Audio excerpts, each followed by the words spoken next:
नमस्कार, स्वागत है आप सभी का। मैं हूं आपके साथ भावना नैयर। देश का सबसे भरोसेमंद चैनल डीडी न्यूज पर लेकर हाजिर हूं आपका अपना पसंदीदा शो खबरों का सरपंच न्यूज पंच। इस कार्यक्रम के जरिए हम आप तक पहुंचाते हैं वो खबरें जिन पर रहती है सभी की नजर, यानी कि आपकी नजर। लेकिन न्यूज पंच में आप जानते हैं ना, सिर्फ खबर नहीं होती बल्कि होती है हर खबर की पूरी पड़ताल, तथ्यों और आंकड़ों के साथ आपको हम समझाते हैं इस आधे घंटे खबर का हर एक पहलू, हर एक बिंदु। साथ ही ग्राउंड जीरो पर मौजूद रहती है हमारी संवाददाताओं की टीम, जिनसे लेते हैं हम हर छोटी बड़ी अपडेट। होगी हर खबर पर हमारी पहली नजर, यानी कि न्यूज पंच की पहली नजर। और आज न्यूज पंच के जरिए जिन टॉप हेडलाइंस, जिन टॉप खबरों पर हमारी नजर रहने वाली है, सबसे पहले रुख उनका टॉप हेडलाइंस। दिल्ली के लिए भाजपा का संकल्प, यानी कि कुछ ही देर में भाजपा जारी करने वाली है दिल्ली का संकल्प पत्र। जानेंगे कि क्या क्या घोषणाएं कर सकती है भाजपा इस संकल्प पत्र में। और अगली जिस मुख्य खबर का हम रुख करने वाले न्यूज पंच में, वो है महाकुंभ से जुड़ी हुई। महाकुंभ पर शुरू हो चुकी है महासियासत और सपा प्रमुख अखिलेश ने ऐसा क्या बयान दिया कि उठ गया है उस पर बवाल। और जिस आखिरी खबर का रुख करेंगे हम न्यूज पंच में, वो है अंतर्राष्ट्रीय जगत से जुड़ी हुई। पाकिस्तान के पूर्व प्रधानमंत्री इमरान खान को जेल की सजा काटनी पड़ेगी। कितनी जेल की सजा काटनी पड़ेगी और हमले में उन्हें हुई है जेल। साथ ही साथ उनकी पत्नी भी फंस चुकी है, तो आगे की जिंदगी क्या बीतेगी जेल में, जानेंगे न्यूज पंच में सिर्फ। तो आइए खबरों की शुरुआत करते हैं, जानते हैं खबरों को विस्तार से, हर एक पहलू, हर एक तथ्य और पड़ताल के साथ। सबसे पहले बात कर लेते हैं दिल्ली विधानसभा चुनाव की। जी हाँ, 5 फरवरी को दिल्ली में चुनाव है और जनता इंतजार कर रही है राजनीतिक पार्टियों के मैनिफेस्टो का। दिल्ली विधानसभा चुनाव के मद्देनजर पार्टियां एक तरफ जनता को अपनी तरफ के करने के लिए घोषणा की जा रही है, वहीं दिल्ली चुनाव में भाजपा बड़ा चुनावी धमाका करने वाली है। आपसे कुछ देर में भाजपा दिल्ली के लिए संकल्प पत्र जारी करने वाली है। भाजपा का दिल्ली के लिए वादे 2 भागों में आ जाने वाले हैं। आज पहला पार्ट रिलीज होगा भाजपा की तरफ से। भाजपा के राष्ट्रीय अध्यक्ष जेपी नड्डा संकल्प पत्र के भाग 1 को सबके सामने रखने वाले हैं। बीजेपी ने घोषणा पत्र में दिल्ली वालों से सुझाव भी मांगे, जिसमें करीब 1 लाख से ज्यादा लोगों ने अपनी राय दी है। अब तक आप पार्टी और कांग्रेस पार्टी ने दिल्ली के लिए अपना घोषणा पत्र जारी नहीं किया है। तमाम घोषणाएं जरूर की गई हैं, लेकिन घोषणा पत्र का इंतजार अभी भी किया जा रहा है। ऐसे में आपसे कुछ देर में भाजपा दिल्ली के लिए अपना संकल्प पत्र जारी करने वाली है और भाजपा 2 भागों में संकल्प पत्र को जारी करेगी। आज जो रिलीज किया जाएगा वो भाजपा का पहला संकल्प पत्र होगा, यानी कि पहला भाग होगा संकल्प पत्र का। आइए अब ग्राफिक्स के जरिए समझने की कोशिश करते हैं कि पिछले जो घोषणा पत्र आए थे तीनों पार्टियों की तरफ से, उसमें क्या क्या वायदे किए गए थे। ये आपके सामने स्क्रीन के सामने, भाजपा, आप और कांग्रेस, इस बार भी त्रिकोणीय मुकाबला है। और भाजपा की तरफ से 2020 में वादा किया गया था कि भ्रष्टाचार मुक्त सरकार होगी। साथ ही साथ पानी को लेकर भी वादा किया गया था। साथ ही दिल्ली में वर्ल्ड क्लास सड़कें होंगी, आपने कहा था। कांग्रेस कह रही थी कि 300 यूनिट तक मुफ्त बिजली होगी। तो ये वायदे 2020 के विधानसभा चुनाव में दिल्ली में किए गए थे। और साथ ही साथ उस समय भाजपा कह रही थी वादों के साथ कि नई अधिकृत कॉलोनियों का विकास होगा, वहीं आप कह रही थी अनाधिकृत कॉलोनियों का भी विकास होगा। साथ ही साथ कांग्रेस कह रही थी कि ट्रांसजेंडरों के लिए शीला पेंशन योजना की शुरुआत की जाएगी। भाजपा टैंकर माफियाओं से मुक्ति की बात कर रही थी, वहीं आप वायदों में कह रही थी कि सफाई कर्मचारियों के पुनर्विकास का काम किया जाएगा। साथ ही साथ कांग्रेस कह रही थी कि स्नातकों को हर महीने 5,000 रुपए देंगी।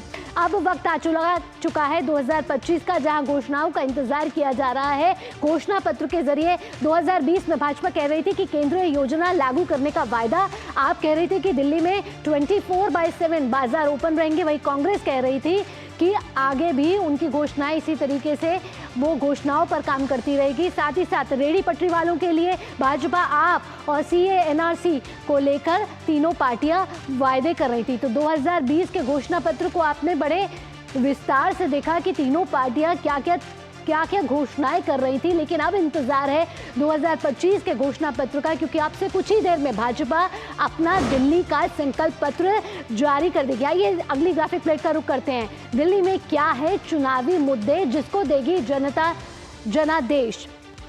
दिल्ली के चुनावी मुद्दे हैं अवैध बांग्लादेशी से जुड़े हुए फर्जी वोटर से जुड़े हुए, साथ ही साथ शीश महल का मुद्दा भी इस समय बड़ा गरमाया हुआ है। इसके साथ साथ प्रदूषित यमुना, पीने का गंदा पानी, वायु प्रदूषण भी लगातार बड़े मुद्दे हैं जिस पर इस समय दिल्ली की राजनीति गर्म है और तमाम राजनीतिक पार्टियां इन्हीं मुद्दों को भुनाने में लगी हैं और जनता से कर रही हैं वायदे। साथ ही साथ नालों की सफाई, टूटी सड़कें, कूड़े के ढेर, ये भी कुछ बड़े मुद्दे हैं जिस पर दिल्ली की राजनीति जो है इस समय सियासी पारा हाई चल रहा है, क्योंकि 5 फरवरी को होने वाले हैं चुनाव। उससे पहले ये चुनावी मुद्दे तमाम राजनीतिक पार्टियां जिनका जिक्र कर रही हैं। हमारे संवाददाता राजेश राज हमारे साथ जुड़ चुके हैं, सीधा रुख करेंगे राजेश राज का न्यूज पंच में। राजेश, आपसे जानना चाहेंगे कि अब से कुछ ही देर बाकी है जब दिल्ली में भाजपा क्या संकल्प के साथ आगे बढ़ने वाली है उसका पता चल जाएगा, लेकिन अगर देखा जाए अभी तक की माहौल को, तो आप और कांग्रेस से भी घोषणा पत्र का इंतजार किया जा रहा है। नहीं आया गया अभी तक घोषणा पत्र, लेकिन भाजपा का पार्ट 1 अब घोषणा पत्र कुछ ही देर में जारी हो जाएगा। संभावित वायदे क्या हो सकते हैं राजेश? देखिए, बिल्कुल आपने सही कहा भावना कि जिस तरीके से दिल्ली में आम आदमी पार्टी की सरकार ने वायदों की झड़ी लगाई है और 10 साल में जिस तरीके से उन्होंने जनता से बहुत सारे वायदे किए, क्या वो वायदे पूरे हुए? सबसे पहले तो भारतीय जनता पार्टी इस बात को लेकर आक्रामक है और दिल्ली में कहीं ना कहीं जिस तरीके से पिछले दिनों करप्शन का मामला पूरी तौर पर लहरता हुआ दिखाई पड़ा, भारतीय जनता पार्टी इसे निश्चित तौर पर एक बड़ा मुद्दा बनाने की कोशिश कर रही है।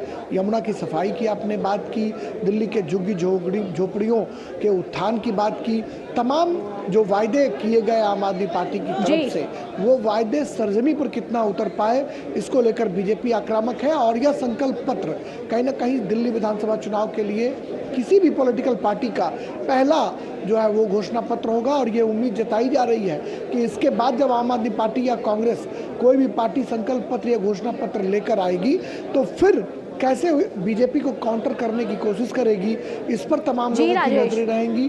भारतीय जनता पार्टी की तरफ से निश्चित तौर पर युवाओं और महिलाओं पर खासा फोकस जो है वो होने की संभावना जताई जा रही है। क्योंकि हम देख रहे हैं कि आप और कांग्रेस का घोषणा पत्र नहीं आया, लेकिन तमाम घोषणाएं की जा रही हैं। प्यारी दीदी योजना वर्सेस संजीवनी योजना, 2100 वर्सेस 2500 की बात चल रही है। आज भाजपा का संकल्प पत्र आना है, महिलाओं पर जरूर फोकस रह सकता है संकल्प पत्र में।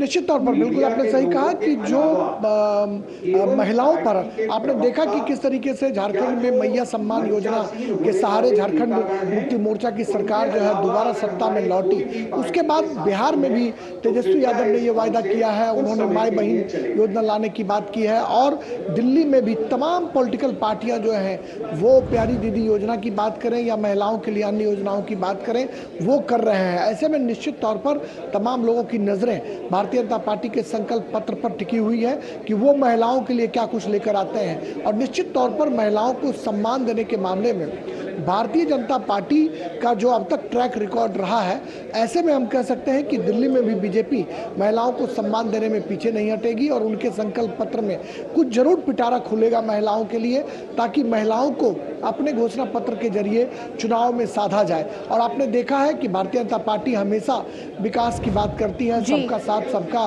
विकास की बात करती है, तो निश्चित तौर पर दिल्ली के विकास का एक रोड मैप भी प्रस्तुत करने की बीजेपी निश्चित तौर पर कोशिश करेगी और उसकी कोशिश होगी कि मतदाताओं के दिलों पर वो एक बार फिर राज करें और इसके लिए कहीं ना कहीं यह संकल्प पत्र भाजपा इस बार दिल्ली में वापसी कर ले, क्योंकि एक लंबा समय हो चुका है जब भाजपा दिल्ली में अपनी जगह नहीं बना पाई है और यही आप और कांग्रेस जो है उनकी लड़ाई भी हम देख रहे हैं लोकसभा चुनाव में साथ साथ, लेकिन अब आमने सामने नजर आ रहे हैं। बिल्कुल सही कहा भावना कि भारतीय जनता पार्टी लंबे समय से दिल्ली की सत्ता से दूर है। केंद्र की सत्ता पर भारतीय जनता पार्टी आसीन है पिछले 10-11 वर्षों से, लेकिन दिल्ली राज्य जो है उस पर कहीं ना कहीं कब्जा करना उनका एक बड़ा सपना रहा है, लेकिन अब तक भारतीय जनता पार्टी को कामयाबी हाथ नहीं लगी है। 10 साल शीला दीक्षित दिल्ली की मुख्यमंत्री रही और उसके बाद पिछले 10 वर्षों से अरविंद केजरीवाल और आतिशी के नेतृत्व में जो सरकार सरकार यहाँ पर आम आदमी पार्टी की चल रही है। तो ऐसे में बीजेपी की ये कोशिश है कि वो अपनी खोई ज़मीन को दिल्ली में वापस करे और इसके लिए भारतीय जनता पार्टी एड़ी चोटी का जोर लगा रही है। तमाम वो तर्कश से तीर निकाल रही है जिससे आम आदमी पार्टी के किले को भेदा जा सके और जनता के दिलों पर एक बार फिर जो उनका छाप छोड़ने का जो उनका सपना है उसको कैसे वो पूरा कर पाते हैं, ये देखने वाली बात होगी आने वाले दिनों में। राजेश की संकल्प पत्र भाग 1 में भाजपा के वायदों के साथ अब से कुछ देर में आती है, इंतजार कर रहा है भाजपा के घोषणा पत्र का राजेश। संकल्प पत्र जारी साथ ही साथ देखेंगे कि आगे राजनीतिक पार्टियां भी किस तरीके से अपने रवैये, अपने रणनीतियों में बदलाव लाती हैं, क्योंकि चुनाव की तारीख पास आती जा रही है। राजेश, तमाम जानकारियों के साथ आपका बहुत बहुत धन्यवाद। आगे बढ़ते हैं और बात कर लेते हैं अब देश दुनिया इस समय दिव्य भव्य अलौकिक अद्वितीय अविस्मरणीय महाकुंभ के दर्शन कर रही है। करोड़ों भक्त प्रयागराज के संगम नगरी पहुंच रहे हैं। वहीं अनुमान किया जा रहा है कि इस बार महाकुंभ में 45 करोड़ भक्त पहुंचने वाले हैं। पौष पूर्णिमा से शुरू हुए स्नान से लेकर 16 जनवरी तक सरकार ने 7 करोड़ श्रद्धालुओं ने आस्था की डुबकी का दावा किया है, लेकिन कुछ नेताओं को यह आंकड़ा हजम नहीं हो रहा है। आध्यात्म के इस विशाल मेले में राजनीति गर्म होती नजर आ रही है। सपा प्रमुख अखिलेश यादव ने एक ऐसा बयान दे दिया है जिस पर मच चुका है बवाल, जिसमें वो एक खुद ही सवालों के घेरे में घिरते हुए नजर आ रहे हैं। आइए जानते हैं क्या बोल दिया है अखिलेश ने। ऐसा अखिलेश ने कहा है कि महाकुंभ पर छिड़ चुकी है महासियासत। जी हाँ, अखिलेश कह रहे हैं कि जो आंकड़ा सरकार पेश कर रही है वो सब फर्जी है, यानी कि उसमें कोई सच्चाई नहीं है। ये कहना है अखिलेश यादव का, जिस पर छिड़ चुकी है महासियासत। कह रहे हैं कि कुछ ट्रेनें खाली जा रही हैं महाकुंभ में। कई लोग, जिनकी सरकार दावा कर रही है कि अब तक 7 करोड़ भक्त वहां पहुंच चुके हैं, अखिलेश कह रहे हैं ऐसा कुछ नहीं है। दरअसल मुख्यमंत्री योगी आदित्यनाथ ने कल एक पोस्ट लिखा था। पोस्ट में उन्होंने लिखा कि आस्था, एकता और समरसता का महासंगम महाकुंभ 2025 प्रयागराज में 30 लाख से अधिक और अब तक 7 करोड़ से अधिक श्रद्धालुओं ने पवित्र त्रिवेणी में आस्था की डुबकी लगा दी है और इसका उन्हें सौभाग्य प्राप्त हुआ है।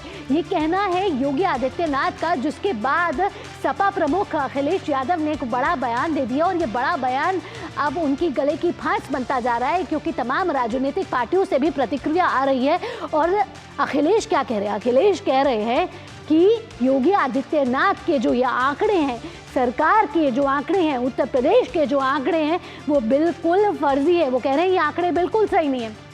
आइए आगे बढ़ते हुए बताते हैं कि अखिलेश के इस बयान पे दूसरी पार्टियों या फिर साधु संतों ने किस तरीके से पलटवार किया है, ये इन प्रतिक्रियाओं के जरिए सीधा देखते हैं क्या कह रहे हैं। ये सनातनी विचारधारा अलग देखो जगी है, दर्द तो दूर तक होगा सबसे विरोधियों से कि चुनाव में लड़ लो। अब भी सनातनी पूजा पाठ में अगर के धर्म का आस्था में डुबकी लगाओ तो इनमें कहाँ आंकड़ा गिन रहे हो? जो आंकड़ा है वो दृश्य आप लोग मीडिया तो यहाँ लाइव लगाए हुए, उस पर भी आंकड़ाबाजी कर रहे हैं। चुनाव में लड़ना है, हिंदू जगह है, हिंदू को जगह रहने दो। अखिलेश यादव जी का जो बयान अभी महाकुंभ को लेकर आया है, अब तो स्पष्ट है कि बार बार दो हिंदू सनातन महाकुंभ को गाली ताकि मिले वोट बैंक की ताली, यही बन चुकी है इनकी प्रणाली। जिस प्रकार से अभी बोला गया है कि ट्रेनें एम्प्टी है, आंकड़े गलत है, आंकड़े फर्जी है, मतलब महाकुंभ में कोई जा नहीं रहा। हमने अपनी आंखों से देखा है, प्रत्यक्षम किम प्रमाणम, प्रत्यक्ष है कि करोड़ों लोगों ने अमृत स्नान किया, करोड़ों लोग वहां पर महाकुंभ में जमा हुए हैं। यूनाइटेड स्टेट्स की पूरी जनसंख्या से ज्यादा लोग वहां जाएंगे, पर फिर भी सवाल उठाना, जो लोग सेना पर सवाल उठाते थे अब सनातन पर सवाल उठा रहे। रही बात आंकड़ों की, यहाँ आकर देखिए आप दंग रह जाएंगे। हम तो देख के दंग थे। हमारे यहाँ तो इतने देशों के लोग आते हैं, वो कहते हैं वाह व्हाट ए कुंभ, अमेजिंग कुंभ, कमाल कर दिया आदरणीय मोदी जी ने, आदरणीय योगी जी ने। इनकी पूरी टीम, मेला अधिकारी से लेकर मेला मैला ना हो जाए, सारी टीम ने, छोटा सा सिपाही भी, छोटा सा सेवा करने वाला सेवक भी, वो लगे हुए थे। बोले हम कितने भाग्यशाली हैं, हमको इतने करोड़ लोगों की सेवा करने का मौका मिल रहा है। तो अध्यात्म के इस मेले को कहीं ना कहीं राजनीति का अखाड़ा बनते हुए देर नहीं लग रही है। हमने देखा कि अखिलेश यादव के इस बयान पर किस तरीके से पलटवार किया जा रहा है। और आइए अब आपको सुनाते हैं कि महाकुंभ के आंकड़ों पर अखिलेश का वो बयान जिससे उठ चुका है बवाल। कुछ ट्रेनें खाली आ रही हैं, सुनने में आया है गोरखपुर वाली खाली ट्रेन गई है पूरी, और नहीं मानते अभी वीडियो दिखा सकता हूं मैं आपको। तो सुना आपने क्या कह रहे हैं अखिलेश यादव? कह रहे हैं कि कुछ ट्रेनें खाली आ रही हैं। योगी सरकार ने जो आंकड़े दिए हैं, 7 करोड़ का जो आंकड़ा दिया है कि भक्त अब तक महाकुंभ पहुंच चुके हैं, वो आंकड़ा सही नहीं है। वो कह रहे हैं कि ऐसे में ट्रेनें खाली नजर आ रही हैं, जो भक्त वहां पहुंच रहे हैं उनका आंकड़ा 7 करोड़ का नहीं है, उससे कम का है। तो अखिलेश यादव के बयान के बाद आपने देखा कि किस तरीके से सियासत भी इस समय गर्म हो चुकी है। विजुअल देखिए, ये विजुअल्स आपको खुद बयां कर रहे हैं कि कितने करोड़ भक्त इस समय आस्था की डुबकी लगाने के लिए प्रयागराज की संगम नगरी पे पहुंच रहे हैं और वहां आस्था की डुबकी लगा रहे हैं। पौष पूर्णिमा से शुरू हुआ स्नान 16 जनवरी तक योगी सरकार कह रही है कि 7 करोड़ भक्तों ने आस्था की डुबकी लगा दी है। आंकड़े में अनुमान ये भी लगाया जा रहा है कि इस बार महाकुंभ में 45 करोड़ भक्त प्रयागराज पहुंचने वाले हैं। सरकार तमाम तैयारियों के साथ आगे बढ़ रही है। इस महाकुंभ को दिव्य, भव्य और डिजिटल महाकुंभ भी कहा जा रहा है। हमारे संवाददाता रामेंद्र इस समय हमारे साथ जुड़ गए हैं। रामेंद्र, आपसे ताज़ा अपडेट लेना चाहेंगे कि इस समय महाकुंभ पर महासियासत छिड़ गई है, राजनीति गर्म है। सियासत के गलियारों से हम देख रहे हैं कि सपा प्रमुख अखिलेश यादव को आंकड़ों पर जारी जो योगी सरकार ने कहा है वो हजम नहीं हो रहा है। कह रहे हैं कि आंकड़े फर्जी हैं। क्या कह रहे हैं आंकड़े और इस पर किस तरीके से राजनीति गर्म होती नजर आ रही है? देखिए भावना, सनातन संस्कृति के जुड़ाव ही देश का राष्ट्रीय जुड़ाव है। अगर जैसे ही सनातन संस्कृति के साथ एक बड़ा जुड़ाव होता है तो जो इस तरीके के राजनीति करने वाले लोग हैं उनके पेट में मरोड़ जरूर होता है, क्योंकि उनको वोट तभी मिलेगा जब सनातन को तोड़ लेंगे और कुछ मुस्लिम वोट मिल जाएंगे, तभी उनकी राजनीति आगे बढ़ती है। और जो महाकुंभ पूरे सनातन को जोड़ रहा है, यहाँ जातियों का जो खेल कर रहे थे अखिलेश जी, वो टूट रहा है। यहाँ कोई जात नहीं पूछता है, यहाँ कौन किस जात से, किस धर्म से, किस पंथ से, किस क्षेत्र से, किस भाषा से, ये पूछा नहीं जाता। आप किसी अखाड़े में जाएंगे, कोई साधु महात्मा नहीं पूछते। तो जो सनातन की मूल संस्कृति है वो यहाँ दिख रही, जो राजनीति की संस्कृति है वो यहाँ नहीं दिख रही है। वो चाहते हैं कि राजनीति जो सनातन है उसमें जातियों की फूट पड़ी रहे, कुछ जातियों को वोट मिल जाए, कुछ मुस्लिम से वोट मिल जाए तो हम राजनीति के शिखर पर चढ़ जाएं। हालांकि कुंदरकी चुनाव उनको भूलना नहीं चाहिए, जहां समाजवादी पार्टी की जो सत्ता है वो बिखर गई थी पूरी तरह और उनका जो वोट बैंक है बहुत नीचे चला गया, जबकि वहां 62% मुस्लिम मतदाता है। योगी आदित्यनाथ ने कहा था कुछ अपनी जड़ों से लोग जुड़ना चाहते हैं, जो भूल गए थे अपनी जड़ों को याद किया है, जिन्होंने भाजपा को वोट दिया है, तो उनका डर यह है कि जो उनका वोट है, जो उनकी राजनीति है, उसकी दुकान न बंद हो जाए, इसलिए सनातन पर बार बार आक्षेप लगा रहे हैं। भावना, तो कहीं ना कहीं कहे कि ये सब वोट बैंक के चलते इस तरीके के बयानों को तूल दिया जा रहा है।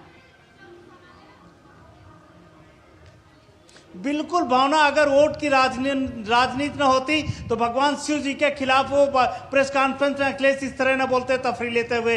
अगर राजनीति का बात न होती तो अयोध्या में उनके पिताजी गोली राम भक्तों पर न चलवाए होते। और अगर ये राजनीति की बात न होती तो सनातन के इतने बड़े महाकुंभ में जब दुनिया इसका दर्शन करने आ रही है, बड़े बड़े लोग यहाँ आ रहे हैं कि भारतीय सनातन संस्कृति में जो शांति और मोक्ष है वो किसी धर्म में नहीं है, तो उनको भी ये महसूस होता। देखिए, सनातन संस्कृति का ज्ञान ना होना और बड़े स्कूलों में पढ़ना ऑस्ट्रेलिया या इंग्लैंड में, उसका मतलब ये नहीं कि वो ज्ञानी हो गया। किसी भाषा का ज्ञान होना और सनातन संस्कृति का ज्ञान होना दोनों अलग अलग बातें हैं। हमें लगता है कि राजनीति का शिकार महाकुंभ को बनाने से बचना चाहिए और इस पर बोल के वो नुकसान करेंगे केवल अपना, इसके अलावा कुछ है नहीं अखिलेश जी के पास। बिल्कुल, तो अखिलेश के बयान पर इस समय मच चुका है बवाल। रामेंद्र, तमाम जानकारियों के साथ आपका धन्यवाद।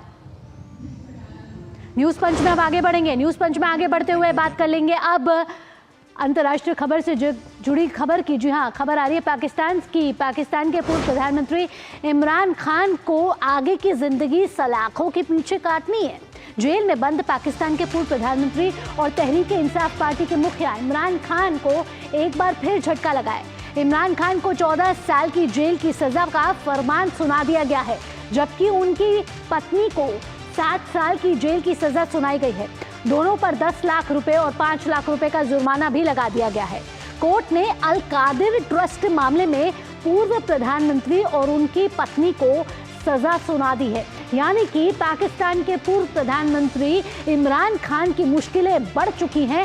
सजा का ऐलान हो चुका है और सजा मिली है 14 साल से जुड़ी हुई। और ये जो मामला है वो भ्रष्टाचार से जुड़ा हुआ मामला है, जो भूमि भ्रष्टाचार से जुड़ा मामला है। ग्राफिक्स के जरिए और विस्तार से समझने की कोशिश करते हैं कि पूरा मामला क्या है। पूरा मामला बनते हैं, इमरान खान की मुश्किलें बढ़ चुकी हैं। अल कादिर ट्रस्ट मामले में 14 साल की सजा सुना दी गई है। जी हाँ, कोर्ट ने उनको 14 साल की सजा सुना दी गई है। इमरान खान पहले से ही जेल में अभी बंद है, लेकिन उनकी पत्नी बुशरा को भी 7 साल की सजा सुनाई गई है। साथ ही साथ 190 मिलियन पाउंड के भ्रष्टाचार मामले में दोषी करार दिया गया है इमरान खान को। तो एक बड़ा मामला कहा जा रहा है इसको, और उसके साथ जुर्माना भी बढ़ा है। इमरान खान पर 10 लाख रुपए का जुर्माना लगा है। साथ ही साथ बुशरा बीवी, जो कि उनकी पत्नी हैं, उन पर भी 5 लाख रुपए का जुर्माना लगा है। इमरान खान को मिली है 14 साल की जेल और उनकी बीवी को 7 साल की जेल। अगले ग्राफिक्स का रुख करेंगे। अगले ग्राफिक्स क्या कह रहे हैं? अगले ग्राफिक्स बेस्ड है किस केस में इमरान खान को ये सजा झेलनी पड़ेगी। जी हाँ, इमरान, उनकी पत्नी को अल कादिर ट्रस्ट केस में ये सजा हुई है। साथ ही साथ आपको बता दें कि अल कादिर विश्वविद्यालय के ये दोनों ट्रस्टी भी हैं। रियल एस्टेट कंपनी को मनी लॉन्ड्रिंग के मामले में बचाने का आरोप है इमरान खान पर। 190 मिलियन पाउंड और सैकड़ों कनाल ली जमीन के भुगतान के लिए ब्लैक मनी के इस्तेमाल का आरोप है इमरान खान पर। 50 अरब रुपए का वैध बनाया गया है और साथ ही साथ ये भुगतान करना पड़ेगा उनको। नेशनल अकाउंटेबिलिटी ब्यूरो यानी कि NAB ने दर्ज किया था ये केस, और इस केस के दर्ज होने के बाद जब सुनवाई हुई, सुनवाई में इमरान खान और उनकी पत्नी को दोषी पाया गया और इस दोषी पाए जाने के बाद उनको 14 साल की जेल की सज़ा सुना दी गई है और उनकी बीवी को हुई है 7 साल की जेल। भुगतनी होगी ये जेल। क्या होगी आगे की कानूनी प्रक्रिया? क्या इमरान खान को 14 साल की जेल में जिंदगी आगे की बितानी पड़ेगी? जान लेते हैं हमारे संवाददाता अनिल थॉमस इस समय हमारे साथ जुड़ गए। अनिल, पाकिस्तान में पूर्व प्रधानमंत्री इमरान खान की मुश्किलें इस समय बढ़ती हुई, कोर्ट ने सजा सुना दी है, 14 साल की सजा है। क्या है पूरा मामला? क्या है ये भूमि भ्रष्टाचार से जुड़ा मामला जिस पे इमरान खान को 14 साल की जेल सुनाई गई है? बिल्कुल भावना, देखिए ये जो जजमेंट था, ये जजमेंट पहले जनवरी 13 तारीख को आना था, लेकिन क्योंकि उनकी बीवी मौजूद नहीं थी, इसके कारण ये इसे डिले कराया गया। और ये मैं कहूंगा ये चौथी बार डिले के बाद ये जजमेंट आया है। ये जजमेंट जरूर एक जो उम्मीद की किरण थी कि जो PTI यानी इमरान खान की पार्टी है और जो अभी की जो सरकार है, उनके बीच एक तरह से कहीं ना कहीं एक जिसे कहते हैं बैठकर बात को सुलझाने की कोशिश हो रही थी। मैं कहूंगा उस पर एक तरह से पूरी तरह से वो बात बिखर चुकी है अब, क्योंकि इमरान खान को ये जजमेंट, इमरान खान लंबे समय से जेल में है और ये एक नया जजमेंट आने से इमरान खान के लिए और मुश्किलें बढ़ती, क्योंकि 14 साल के लिए वो जेल में है, लेकिन इससे पहले ही वो जेल में मौजूद है। तो ऐसे में उनके लिए कोई ज्यादा फर्क नहीं पड़ता है। उनके पास ऑप्शन होगा कि सुप्रीम कोर्ट का दरवाजा एक बार फिर खटखटाए, क्योंकि हर बार ये होता है कोई ना कोई नई मुश्किल में इमरान खान फंसे हुए हैं। इमरान खान के लिए जेल से निकलना, मैं कहूंगा उनकी राह आसान नहीं है। और ये जो नया जजमेंट है जिसमें 14 साल उनको जेल, 7 साल उनकी बीवी को जेल और जो जुर्माना उसके साथ देना है, मैं कहूंगा इमरान खान और इमरान खान की पार्टी PTI की मुश्किलें और दिन ब दिन बढ़ती जा रही पाकिस्तान में। क्या कानूनी प्रक्रिया के जरिए इमरान खान के पास कोई विकल्प इस समय मौजूद है? देखिए, इमरान खान के पास 2 विकल्प मौजूद है अभी भी ऑप्शन उसको टटोलने के लिए, लेकिन देखने की बात रोचक ये होगी उनके वकील उनको एडवाइस क्या करते हैं, क्योंकि इमरान खान जेल में ही है। तो कोशिश यही होगी कि सबसे पहले इस पर अपील लगाई जाए। अगर अपील दरखास्त होती है तो फिर उन्हें दूसरा ऑप्शन ट्राई करना पड़ेगा। लेकिन इमरान खान और इमरान खान की पार्टी पूरी जोर लगा रही थी कि ऑफ द टेबल, यानी जो अभी की जो सरकार है उनसे किसी तरह से बात कर पॉलिटिकल लेवल पर कहीं ना कहीं एक निष्कर्ष पर पहुंच सके। लेकिन लगता है कि वो विफलता की ओर बढ़ता हुआ दिख रहा है। और ये जो अब नई चुनौती आई है, क्योंकि जिस तरह का जजमेंट आया है, जब 13 तारीख को जजमेंट टली थी तो यही उम्मीद लगाई जा रही थी, यही कयास लगाए जा रहे थे कि हो सकता है कि ये जजमेंट अब लंबा टलेगा। लेकिन जिस तरह से अब जजमेंट आया है, मैं कहूंगा जो थोड़ी बहुत उम्मीद थी कि PTI और जो अभी की सरकार है शहबाज खान की, उसके बीच कुछ तालमेल बैठता हुआ दिख रहा है। वो तालमेल मेरे हिसाब से अब पूरी तरह से चकनाचूर होता हुआ और इमरान खान के पास विकल्प कोर्ट का जरूर है, लेकिन इमरान खान अपने सारे ऑप्शंस को टटोलेंगे यहाँ, क्योंकि बिल्कुल इमरान खान की इस समय अपने सारे विकल्पों को कहीं ना कहीं खंगालेंगे। उनके वकील भी भरपूर कोशिश करेंगे। तोशा खानी केस में पहले से ही इमरान खान फंसे हुए हैं। अब अल कादिर ट्रस्ट मामले में उन्हें 14 साल की सजा सुना दी गई है कोर्ट के द्वारा। ऐसे में दिख रहा है कि इमरान खान की मुश्किलें लगातार बढ़ती जा रही है। फिलहाल अनिल, तमाम जानकारियों के साथ आपका बहुत बहुत धन्यवाद। तो न्यूज पंच में फिलहाल इतना ही। देश और दुनिया की बाकी खबरों के लिए आप देखते रहिए जीडी न्यूज। न्यूज पंच में फिर होगी आपसे मुलाकात सोमवार को। आप देखते रहिए जीडी न्यूज, क्योंकि जीडी न्यूज ही है सिर्फ भरोसा सच का। फिलहाल के लिए मुझे दीजिए अनुमति। नमस्कार।